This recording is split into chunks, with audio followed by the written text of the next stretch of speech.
Good morning and welcome, though. We're glad everybody made it this morning. Did the extra hour help? Yes. Yes. All of a sudden it was light and it was only 7:30 and I could get around.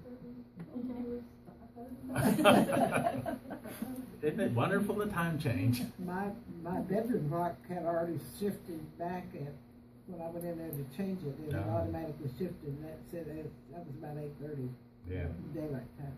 But I had to change the rest of it. I use my tablet as my alarm clock, and I count on it doing it. So, and it was right this morning. It has done that over and over again for me.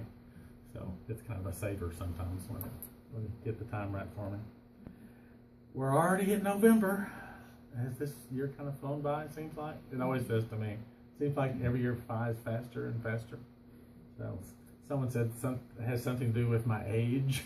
I had a talk with a young man some time ago in Starbucks, and he was 20 or so, and we were talking, and he kind of wanted to have a conversation. And he says, "Boy, the year was just going fast. This was last summer sometime. Oh, the year's going fast." I said, "Wait till you get to be my age." I said, "It flies by. It really does." So we're here in the month of November, and Thanksgiving coming upon us, and that makes it easy for our theme, giving thanks for our good. And what I want to talk about this morning a whole lot is gratitude for life. I think it's an important place to come from. The quote from before we did our meditation is really an important comment. Although you don't always get what you're looking for, you do always get what you're looking from. That's a real important message to us, and one we're going to contemplate a little bit this morning. But I'd like to jump back to something that happened this week, and I don't know the exact quote. Pope Francis said some things that kind of shook up the Catholic world a little bit in some ways this week. I believe in the Big Bang, he says. He's saying, I believe in science. And he is freeing, I think, the Catholic Church from some positions that have been very, very difficult for them all through their history. They've been very dogmatic. It's been very, very difficult for the hierarchy of the Catholic Church to accept change. Galileo was in prison for 10 years under house arrest, and they were threatened to kill him, and they executed some other people for saying what they termed was heretical things of the time. He said the earth is not the center of the universe, and they were about willing to put him to death for that. And now, long time later, Pope Francis says, well, I believe in the Big Bang. And that is an enormous step. And I really celebrate him for being willing to step forward.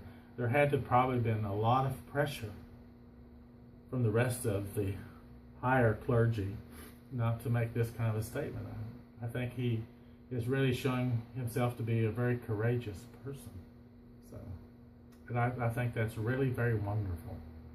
It's important that our world move forward, and the Catholics are one of the biggest sections of religious groups. So I think he did a wonderful thing for that particular part, and for the rest of us too. I really want to salute and honor him for being courageous this morning, because that really opens up a whole big area. And I think that's terrific. It's a good step in the right direction. So anyway, I wanted to kind of start with that. That came to me in the meditation this morning, is to honor him for his willingness to step out into probably very difficult, troubled waters. So, gratitude for life. You get what you're looking from. You get what you're looking from. So we have to look at that. What are we looking from? It's a question we need to ask ourselves on a fairly regular basis. The funny thing, if I can go back and find it, Taffy and I started book study this morning, and it was, told Taffy, I said, right on what I want to talk about. See if I can find the quote I kind of wanted to use this morning. Yeah, here it is. It's from page 60 in Choosing Good. We've jumped back to our Choosing Good book. Words have vast power.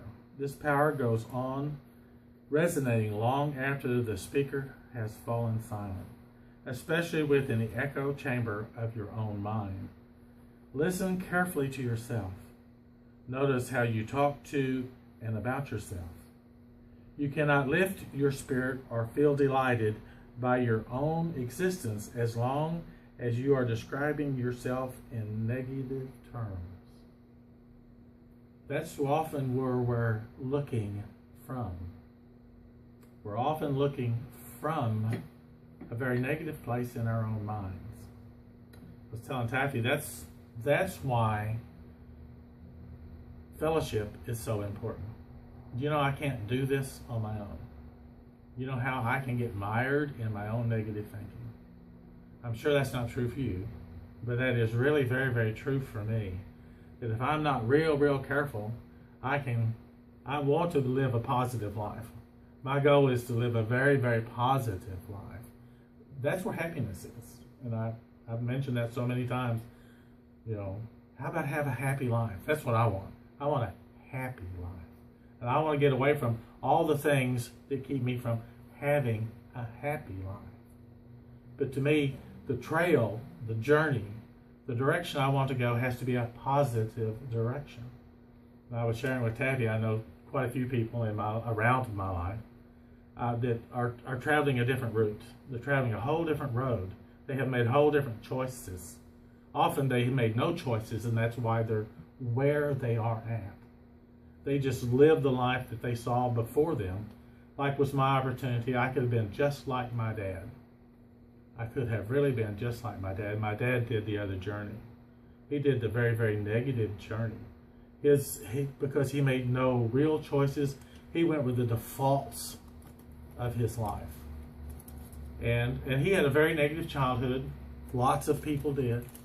Hopefully it's better today, but it's not always better today. But whether or not, and let go, let come, the song, it talks a lot about letting go. You know, let go of all of that. But that's a choice. There's a choice you have to make to let go of what's behind you. I saw a sign in Kennebunkport, Maine, where on our tour they took us through the town, and I stopped in Joyce was going in some shops and looking at some clothes and stuff, and I wasn't wanting to do that. So I walked up and down the street, and there was a sign in a window, and I took a picture of it. I can find it. I'm going to use it sometime later. It says, no matter what your past, your future is a clean slate. No matter what your past, your future is a clean slate. It's in this little kind of antique store. You went in, they had stuff for tourists. It's a big in Kennebunkport. But it was just an enormous thing to hear. So we have a choice, complete choice of that blank future. You have a blank future. Now it is built upon, your future is going to always be built upon your past. But if we'll let go of the negatives of our past, then we can move forward and fill our future with what you really want. But you've got to stop and look at right now where you're coming from. What are you saying about yourself? And the lady is English, and she now lives in Australia. The lady that wrote the book that we're using, Choosing Good. And she used some really interesting language this morning. She said, using a litany of slave words. And Taffy and I talked about that when we got to that point. Slave words. And she said, slave words like have to, must, should, can't, and won't. I never heard that expression. That's one of the nice things about reading from someone in a whole different part of the world. But we have slave words. It's a wonderful, Taffy said, that's really a wonderful expression to look at them from that way. Our words often enslave us. And you have to listen to the words you say to yourself. Are you enslaving yourself often from things from your past? My dad said a lot of negative things about me growing up. He tried not to, I think, but he did anyway. I think I was a very difficult child. I would probably have been given Ritalin today. But what I had was a real poor short-term memory. It drove my poor dad nuts. I still don't have a really terrific short-term memory, but it's so much better than it used to be. He'd send me off to do something, and I couldn't hold a train of thought for 10 seconds. And I was off, and he was so frustrated by that all the time. But I grew up with a lot of negativity around me. You did too. Everybody did. In the very best of situations, you at least interpreted that way. I don't care how good your parents were, how hard they tried. I've heard about this and seen this over and over again. The perfect parents saying the perfect things, the child still took it the other way. We have no control over that except to always do our best from both sides. From both sides of that equation. Always, we are just encouraged to do our best so that we don't enslave ourselves. Because enslavement takes us down the negative journey of life. And there is no happiness down that negative journey of life. There isn't. It's just dark. It's a dark tunnel. It just never ends. And it gets less happy and less happy. I watch some people I know that's what they're doing to themselves. And I can't say anything to them that helps. But Taffy and I talked about that this morning too. I am still required by life, by the Spirit within me, to sow all the seeds I can to help other people. Other people have done that for me. And sometimes it took me a long time to find the little glimmer of seed of hope thrown out by someone else, and I could finally find it. But others have done that for me. It has been done all through history. That's how things really end up in a positive way, is we have all these wonderful people who came before us. A lot of it's written down, and not all of it's written down, but a lot of positive seeds were sown all through your life, or you wouldn't be here today in a more positive place, because we don't do it on our own. We can't do it on our own. And that is one of the really deep truths. That's why fellowship and coming together in whatever groups we can is really very, very important for us, because we always have that opportunity of the positive road or the negative road. And it is always made by the judgment of where are you looking from at that moment. What are you saying to yourself? Are you using slave words? I'm not worthy. I can't do that. I have done things in my past that don't allow me to have the good life. That's a slave thing too. Because you're really always that choice. And to make the choice down the positive road that leads to happiness, that leads to all the good that you deserve, is a choice we make moment by moment, day by day. And it always depends upon where you're standing at the moment. And I've had a wonderful opportunity this week. There are spiritual practices we should do all the time, meditation, but gratitude is one of the really powerful spiritual practices. And I don't do it enough. I've heard about it plenty. I've had lots of seeds thrown my way plenty by almost every speaker I've ever listened to. But I have to decide to come from a place where I'm looking for my good, where I drop off the slave words I say to myself, and I free myself to make positive choices. Slave words make you pick negative choices that'll take you down that negative path. But it doesn't matter where you are. If you're sliding down that negative path, you can always make a new choice. That's that wonderful thing about that saying, your future is a blank slate. It is always a blank slate. You always have the opportunity to make those choices. They come and they come. But if your self-talk will always be slavery to yourself, you'll have that tendency to make those negative choices. And you'll say, see, I knew I was right. Have you ever done that? Oh yeah, I knew that wasn't going to turn out. I've done that too. But what we have to do is catch ourselves. We have to catch ourselves. And we need to stop and recognize where we're at. Where am I looking from at that moment? Stop and hear the voice in my head. What am I saying to myself? Am I saying those slave words? Am I enslaving myself? Nobody's doing it to you. We do it to ourselves. Nobody is doing it to you. If you don't give up from that victim place, that's the real slave word. Victim. If I'm always a victim, I'm always picking the negative. You're not a victim. You have a clean slate for your future. You do. But each one of us must recognize that. But we also come together so for each other we can know that. And we can support each other in knowing that. And we can tell each other. That's how we make progress. Is coming together and working through all of this stuff in our lives. Everybody's got stuff. That's the truth. Your history is your history. And nobody's history is that wonderful place you really wanted to come from, is it? Mine's not. But my truth is, that doesn't have to lead me. My poor father thought it did. He had no choice but to go this negative place and be this negative person and be this real sour person.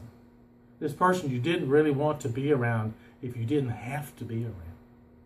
I still have a lot of people like that in my life that I see. Now, I'm not judging them, but I'm discerning them.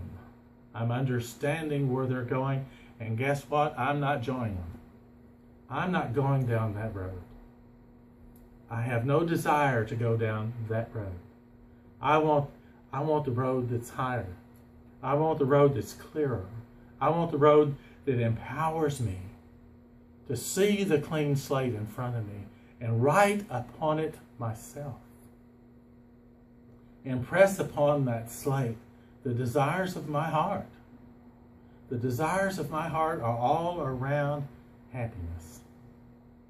I have learned that here. And to me, that's why my life is so different than it could have ever turned out if I had not found religious science. If I had not learned the tools, learned the truths of the universe here, I could have very, very easily and very readily continued down the path. I don't think I'd ever got as dark as my dad did. I had a determination as a child, and I don't know why, but I had a distinct determination as a child not to walk the path I saw my dad walking, because I saw how dark it was. Why I understood that at the young age I was at the time, but I was very, very determined not to be my dad. But without the tools I have today, without the understanding, without the knowledge, and without the support of all of y'all that I have today, I wouldn't be down the happy road. I would have not made it here. My self-talk, my enslaving of myself would have never allowed me to head down the road I see in front of me today. Now, I still have to make a choice at every moment. I make a choice every moment to stay on this road. And it's a bumpy one sometimes. I don't know about you, but I can really rack up some really negative thinking every once in a while. But my spiritual truths and my spiritual practice here help me get back to that road I really desire. That road that leads to happiness. That road to understanding what the universe is and what I am in relation to that. That keeps me on that positive road. So it's very important what I've learned here. That's why I think it's so very important that religious science stays alive in our community. I need y'all. The bottom line is I need all of y'all. I cannot do it on my own. Without your help, without your road markers for me, without your presence around me, your positive feelings, it's easier to get lost. It's really much easier to get lost than I realize at times. So it's my place to come, to talk about the truth, experiment with the truth, to be part of the truth, and let the truth flow through me and see the results of it.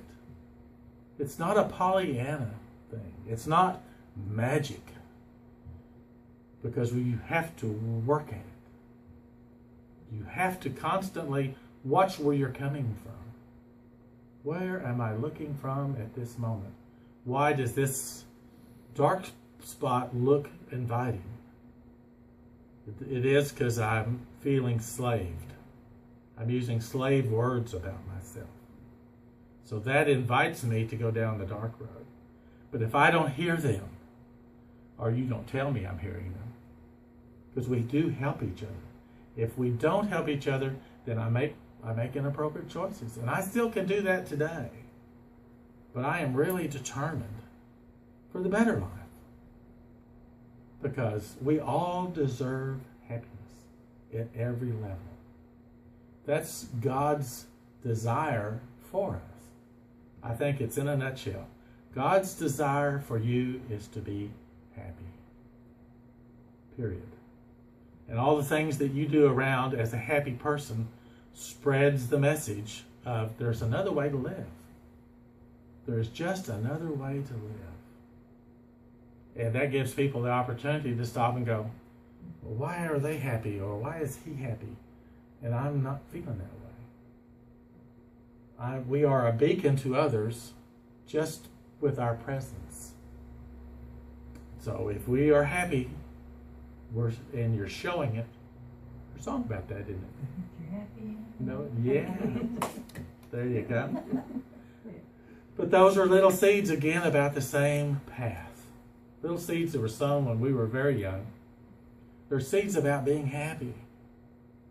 And it's up to us to sow more seeds too for others so that they can follow the path. Like Hansel and Gretel dropping the breadcrumbs in the forest.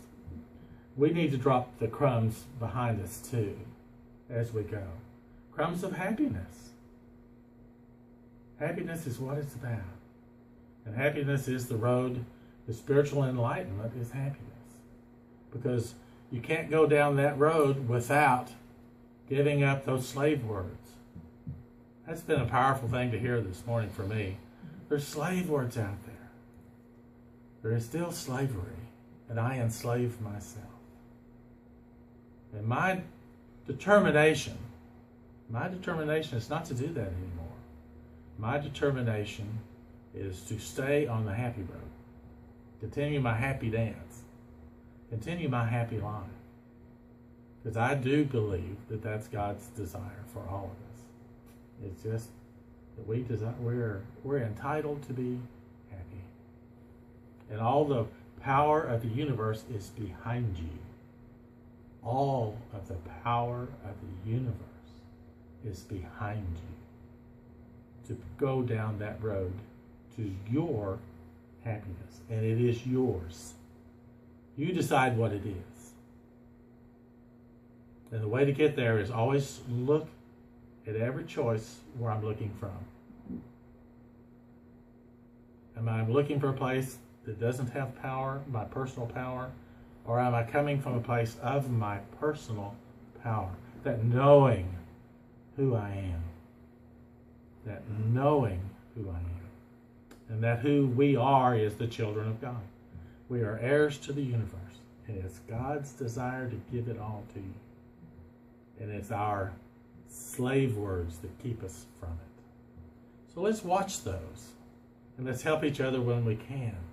Not to use those slave words. So that we can make the right, healthy, wonderful choices in our lives that leads to abundance, that leads to love and glory, and it leads to beauty, it leads to peace. Our world is really in need of our peace. And I support it everywhere it shows up. And thank goodness for Pope Francis making some wonderful, that has such a powerful thing in our universe, in our whole world. And I really support him, salute him for making those wonderful choices. So, that's my story this morning. Shall we have our closing prayer, or our treatment for the morning? And feeling comfortable, and in knowing the truth, knowing that there is but one in the universe, knowing that the one is the creative source of everything around us, knowing that as the creative source it created us, and it created us in its own image. It's not physical image so much as it is our deep spiritual image of who we are.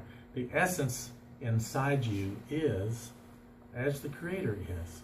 It's love, and it's peace, and it's harmony, and it's abundance, and it's joy, and it's beauty. And it's so much more than we have even discovered yet. But it is the greatness that resides in all of us all the time. Therefore, we can always speak our words, and words are powerful. We can speak our words with enormous confidence, knowing the true nature of who we are. We know that anytime there is any appearance of lack of any kind, that is not the ultimate truth. It may be the illusionary vision of the moment, but it is not the ultimate truth. The ultimate truth is you are, I am, the heirs to the whole universe. And we know that the universe desires us to be abundant. It desires us to be filled with love. It desires us to be joyful and to be beautiful, because that is who we really are. And any time that is not what is appearing before you in any way, it is the slavery that we do to ourselves. It is merely the slavery we do to ourselves. And we know that with the power of our own words, we can dismiss the slavery and become the free people that we all are. We can empower ourselves by using powerful words. I am the child of God. You are the child of God. And everything that God has is our divine right inheritance. And we use our words of power to bring those appearances, those truths into our lives, so that what we see around us is the shadow and the projection of the truth of the universe. And I make that choice to do that. I choose that blank slate that I can write upon and leave the past behind. And if I see others around me that they're struggling with the same thing, I commit to empowering them with seeds of wisdom, with little seeds of wisdom. I'll drop the breadcrumbs so that someday, if not today, but someday, they will pick them up too. So many have done that for me. It is my glorious thing to do that for others behind me and around me. I make that commitment. And now I choose to celebrate life. I choose to feel thankful. I choose to feel fulfilled. I choose to be all that life can be through me, as me. And I hope you and I encourage you to make the same choice for your life too right now. Let's be all that the Creator ever dreamed we might be, because the power for that is out there. So with a thankful heart, I take all the words and all the thoughts and all the feelings of this treatment, and I impress them so gently and so firmly into the law, that creative part of the universe that makes everything in the instance it is asked for. And by doing that, I am free, and I release, and I let go, and I let it be. And shall we anchor that together? And so it is. Thank y'all very much.